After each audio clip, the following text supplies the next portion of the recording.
Welcome, STEMgineers, to STEM to Stern, the podcast where curiosity meets critical thinking. Join Chauntée and Jake as they discuss STEM topics that spark debate and exploration. I'm Jake. And I'm Chauntée.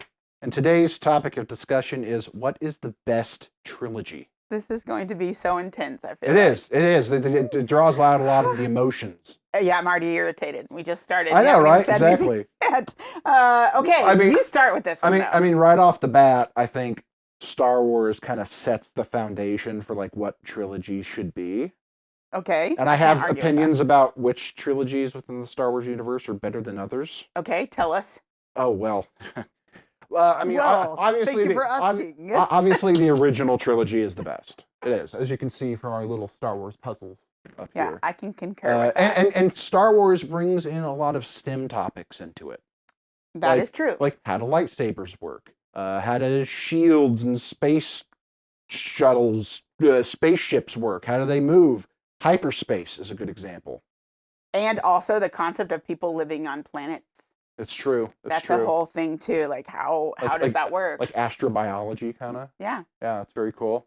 Do you have a favorite trilogy? I would argue, like, I think Star Wars does have a good concept of STEM, but also Iron Man, I'm gonna pick that as, and again, it depends on what we're referring to as far as trilogies go, but the concept of Iron Man and like the invention behind it and the concept of like, okay, I'm trying to solve my issue that I got to get out of this situation. Exactly, and yeah. I'm going to build like that first one where he like builds this whole entire thing to escape.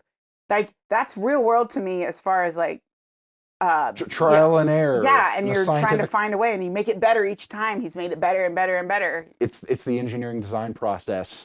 Yep. Embodied in Tony Stark. He is a hero. He is. And he's an awesome engineer.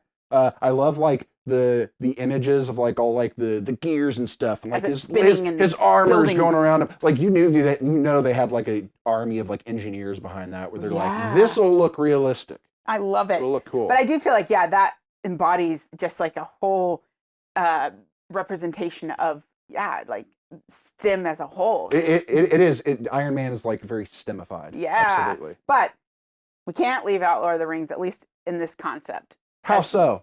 Because, okay, so I know a lot of people are going to say that's not STEM or whatever. But also you have to think about the concept of like, they are using a ring that helps them become invisible. So that concept of invisibility. That's true. So can that be explained through science? There are things that could technically be brought to light with that.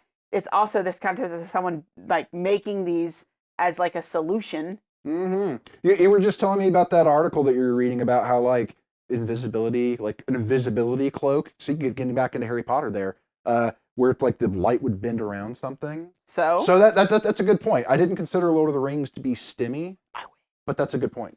I love it. Okay, so I would think, obviously it's opinionated, so we have our opinions about it. And I know we did not mention very many, so. And give us your opinions in the comments. Yes. We know you will. And or reach out to us and let us know what you think.